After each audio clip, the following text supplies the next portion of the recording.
Hello, my name is Priyanshu Mishra. I am a third year BTech Computer Science student specializing in cybersecurity at Lovely Professional University. My interest in cybersecurity started when a close friend of mine became victim of cybercrime. That day I realized how important digital security is in everyday life. Since then, I have focused on learning how to protect systems and people.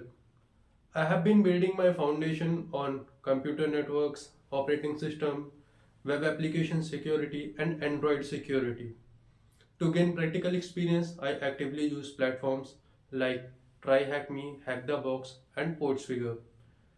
Alongside my learning, I have worked as a freelancer where I developed and tested web applications using WordPress and Monster.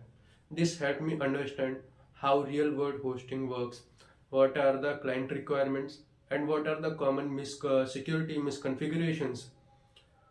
I have also built some automation tools and scripts using Python and Bash to automate my work and improve my workflow.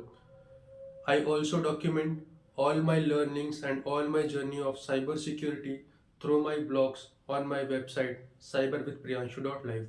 My goal is to grow as a cybersecurity professional who focuses on practical skills and real world research and real world problems. Thank you.